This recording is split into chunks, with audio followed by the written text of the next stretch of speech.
and welcome to the first episode of the Refugee Voice. I am Arwa. And I'm Saeed. Together, we'll take you inside the daily life of refugees, beyond statistics and headlines into real stories of pain, hope, and resilience. Today, we will explore many parts of a refugee's life: education, food, shelter, health, work, and relationships. But before we begin, let's ask, what does the word refugee mean? What does it really mean to be a refugee? It means losing your home, your country, maybe even your name. It means being born again in a place you didn't choose. It means being a person without a place, without identity, without a voice. But here, in this podcast, we want to change that. The refugee voice isn't just about sadness or showing refugees as victims. We are here to speak the truth, the hard, painful, and the powerful truth. So, what does being a refugee mean? From the outside and the inside? Well, from the outside, a refugee is a legal word. It means someone who escapes their country because of war, fear, or danger. But inside, a refugee is someone who lost the language they grew up with, the faces they knew, their friends, their mother's bread, even their own identity. There is no law describes that inside feeling. No rule about homesickness, fear of the future, or even feeling like a burden, a stranger, or not belonging anywhere. Each of these isn't just a topic. It's a lived reality, full of challenges and dreams.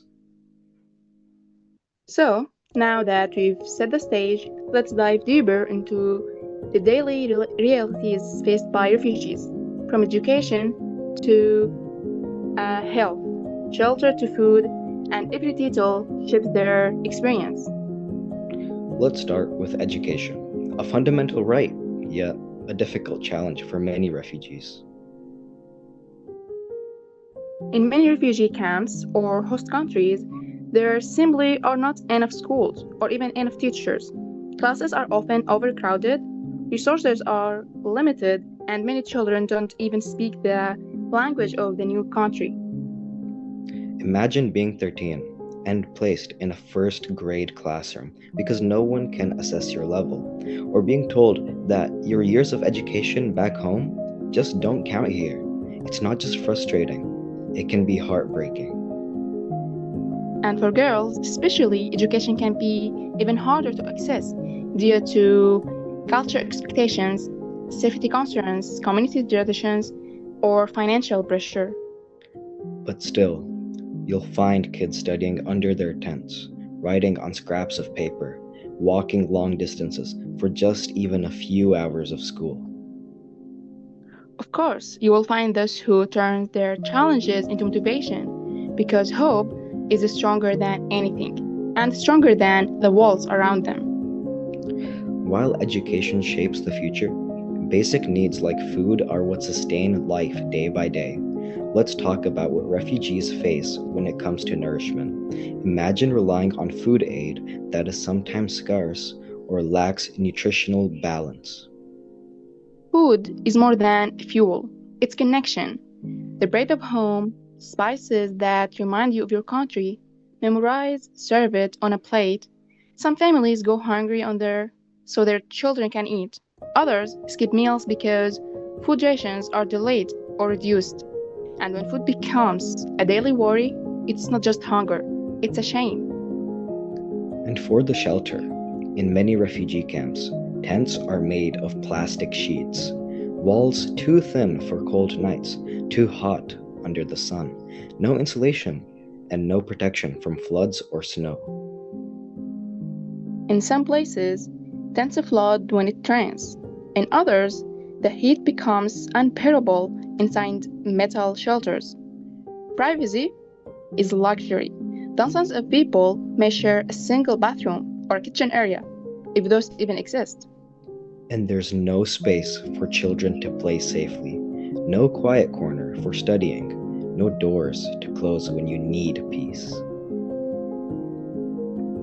Families of 6, 7, and sometimes more sleep in just one room. There's no privacy, no silence, no safe place to think or to study or even to cry.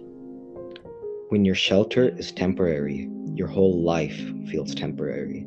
You don't hang pictures on the wall. You don't plant anything in the soil. You're always ready to move. Again. But somehow, families create beauty even there. Painting walls, planting flowers in plastic bottles, trying to make a home from what's temporary. A safe shelter is crucial, but the journey takes a toll beyond the physical. Mental and physical health challenges often go unseen but deeply affect refugees. War, loss, uncertainty, these leave invisible scars that are hard to heal without support. Health touches the whole person, body, and mind, and so does the struggle with identity and belonging. Caught between the country they lost and the place they now live, refugees often feel like they belong nowhere. Holding on their culture while adapting to a new world is a daily challenge, and a really hard one.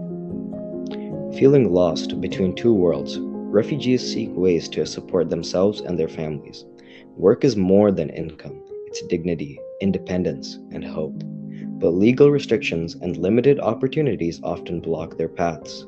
Despite all hardships, hope drives refugees forward. It is the belief in a better tomorrow, in a new beginnings, and in reclaiming dignity. This hope fuels resistance and resilience, a refusal to be defined by suffering alone. So, today we've painted a broad picture of refugee life, their struggles, strength, and dreams. In this episode, we didn't share one person's story because this episode is for everyone listening who has experienced loss, exile, or rebuilding themselves. For you, if you are a refugee, and for you, if you are trying to understand what it means to be one. In future episodes, we'll bring you personal stories that give voice to these realities. Thank you for joining us on Refugee Voice. Stay tuned, stay curious, and keep listening.